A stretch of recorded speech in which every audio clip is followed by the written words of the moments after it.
I'm Amber Chambers. I'm Kim. Okay, we're Live On, the suicide prevention nonprofit, and one of the things that we do is we do QPR trainings.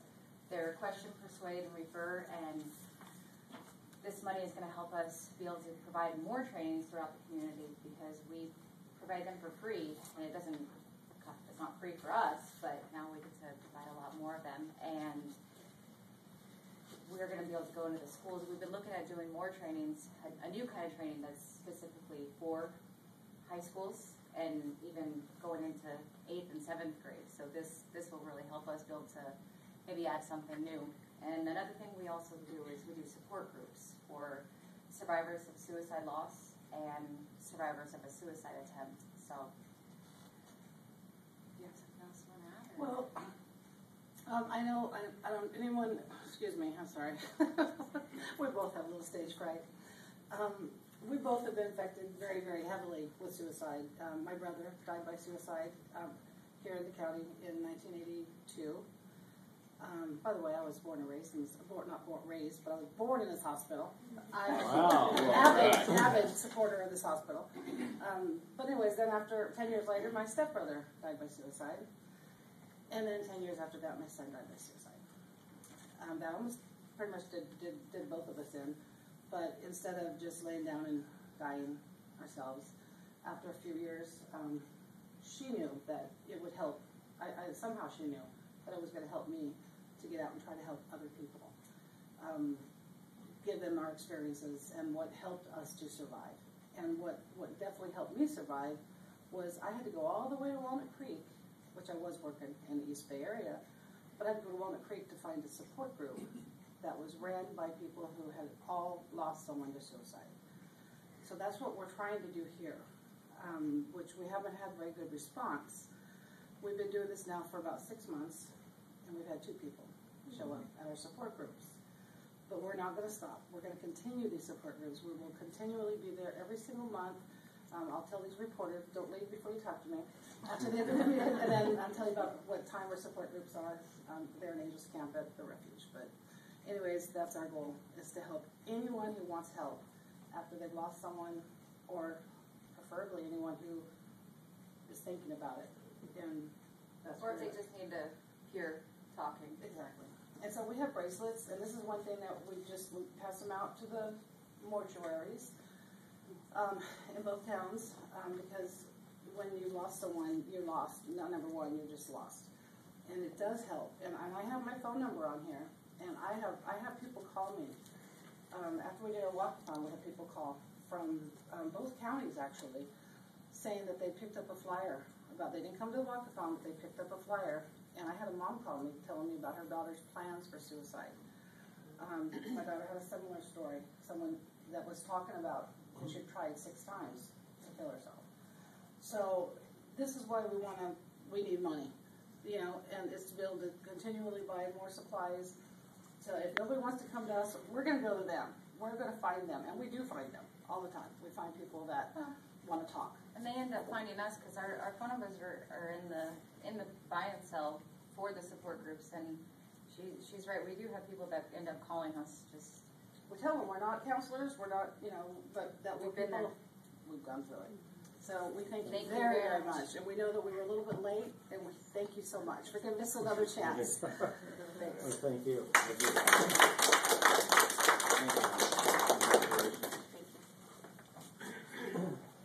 Kelly Vergara from the Resource Connection. Oh, Barbara's coming up too? Come on, Barbara. Well, get my name down, Barbara. We each get a minute, right? Are you a politician? You want your equal time? Yes. I talk fast when you want it in a minute. There you go. Right. I'm Kelly Vergara. I am the director for the Resource Connection Calaveras Crisis Center. And although the Resource Connection is on the program as receiving this money, it's for a collaborative project, which is the Sexual Assault Response Team for Calaveras County, which is there's a response team that's made up of the Calaveras Crisis Center, the Calaveras County District Attorney's Office, the Sheriff's Department, Angels Camp Police Department, Mark Twain Medical Center. Very good. Yes, I said it right. Has a nice ring to it, Yes, doesn't it? yes, it does. It does. And so the money is going to be used for supplies. We're probably going to buy a laptop, which is much needed. And it's going to be used to serve people who are victims of sexual assault in Calaveras County, which is a really, really important, and it's a big need, and unfortunately it's getting bigger. Okay, so on behalf of the SART team, we'd like to really thank the hospital for the support. It's important for the victims, and in Calaveras County, sexual assault typically means crimes against children. So it's supporting the kids in our community, it's supporting every victim of sexual assault, male and female, and it really does support law enforcement. So when you're thinking about what Mark Twain is giving back to the community, I don't want you to forget that. It's the real life experiences of the victims who no longer have to go so far out of county to get the exams, which is what used to happen. If you can imagine yourself being a victim of sexual assault, having to run in a police car all the way to Sacramento or Modesto, and then wait in a crowded emergency room for an exam, and then be transported back. You think about that real life experience, you can appreciate what we have here and the special quality of what we have here with the dedicated room that Mark Twain has given us. And then the nuts and bolts part of it that I don't want you to forget is the money.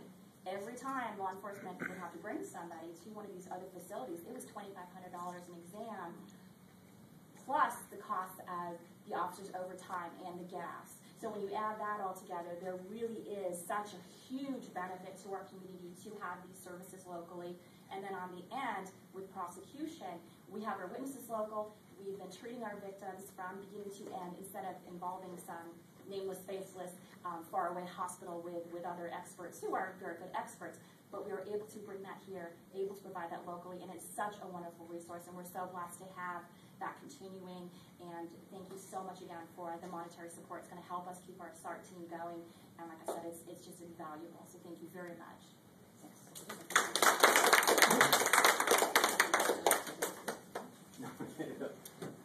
Okay, let's see. We have the Blue Mountain Coalition for Youth and Families with Peggy Chambers. I'm going to concede my time to our director, And Katrina. Catherine. We can do together. Why not up there with you? You can talk a lot. You're bad. So Peggy Chambers is our board president, and I'm Katrina Landy, and I'm the director at the Blue Mountain Coalition for Youth and Families in West Point. So why don't you say something? Well, we just really appreciate the money that we're getting today because it's really difficult, as you know. We're a grassroots, community-based organization, and anytime you're trying to do that, you end up going after funding that doesn't fit your program because you just need the money. And then you find your program isn't necessarily what it is supposed to be.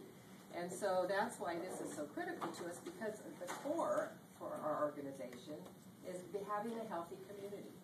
It's really our goal. And so, Katrina. Well, you know, we're the little nonprofit that can. We've been out there in West Point for 20 years. We have managed to develop and own a beautiful center that's really the heart of the community. And our goal, as Peggy says, is to really improve the health in the community in all ways. So we started working with kids. We run a youth center, and we have a community of kids that we see every single day. This is there for some of those kids. This is home. For some other kids, it's away from home. And we address health in every possible way we can. First of all, we model it. We encourage exercise. We have banned sodas in our center for 11 years. Nobody gripes. You know, we have community meals twice a week that we've been serving for 11 years now. We use mostly organic foods. We use these meals for education. We talk to the families. We provide 2 nutritious meals a week for many children, and we've done that for 11 years, and that makes a difference in these kids' lives. And now we have elders coming in, we have veterans, we have quite a crowd around our table. And we have developed an absolutely wonderful community garden. If you have a chance to come to West Point, come and visit our garden. It's really wonderful. It has more than 20 raised beds now. We really produce a lot of food that we pick in the garden, so everybody trucks down to the garden to pick the food. We learn about what a tomato really looks like, and then we go to the center and we cook, and it smells good, and the children learn to eat different things. Vegetables are really not that bad, and then families have had a really good meal, and they say, geez, that was really, really good. And we say, here you go. There's the bag with the ingredients and the recipe. Try it at home. And I think that day after day after day is impacting the health of the community. We also address, other parts of the health. We have support groups that are completely generated by the community. A need is identified, and someone in the community steps up and addresses it. And in fact, I'm delighted to be here today because I just learned about 2 really wonderful programs that I can already think of ways we can use in our center, and that could be, we're constantly welcoming people and speakers, and this money will help us really beef up our food program. We have more and more people coming for dinner, and provide more education and information. We'll have more guest speakers. Hopefully we'll work with the hospital too, nutritionists, so we can really, strengthen the health of our families and our community in West Point. So we're very grateful. And the last piece that we have is that we are creating, we're very excited, we have gotten a full FM frequency from the FCC, and we're creating a community radio station, KQBM. Our studio is on our grounds in West Point, and we started streaming on the net about 9 days ago. So we're living in the studio because there's lots of things that are not working. But it's very exciting, and again, it can be a really wonderful tool, educational tool. People could have programs. You could have call-in programs. I can see the sky's the limit with this. And that radio is going to reach, Tuolumne, Calaveras, and Amador County. So I think it's yet a really exciting tool that all of us could use, and the hospital included. So thank you again very much. The support is very much appreciated. Well, thank you.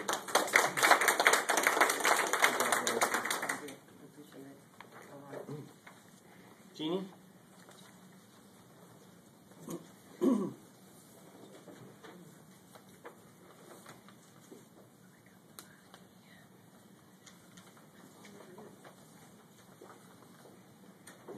I feel like I'm in a group with friends and people that we collaborate with, everybody here, in some way, shape, or form, and it's a real honor to be included in this group. The food bank, I'll just give you a little bit of information. In 2008, we served an average of about 71 families a month at the food bank, and that was prior to us moving into our new facility. But that was the economy, and that was about what we were doing. In April of 2012, 1,071 families walked through our doors. This year, I just finished some reporting that I'm working on for grant funding. It looks like we served about 17% of the population of Calaveras County in 2012 at the food bank, and that's an unduplicated number of individuals. And it's a lot of people that are hungry. This money will go towards nutritious food for families in our community. We have an average of 50 to 70 families that walk through the doors every single day that need food. What we're finding is many families are falling off the unemployment rolls, and we hear this over and over. I never thought in my lifetime that I would be walking into a food bank. And I'm happy to say that with partnerships like this, these kinds of things help us tremendously. We appreciate that the Mark Twain Medical Center has events such as the health fairs, that you guys come and play with us on our produce days and pass out information and talk to our seniors and our families that come through. Those are really meaningful to the families that we're collaborating together, and we really appreciate that. So the relationship, I think, is awesome. I'm happy to be part of this, and being able to purchase additional food, especially when budgets are tight across, like everybody else, the budgets are tight. But it will go to healthy, nutritious food for our families. So thank you.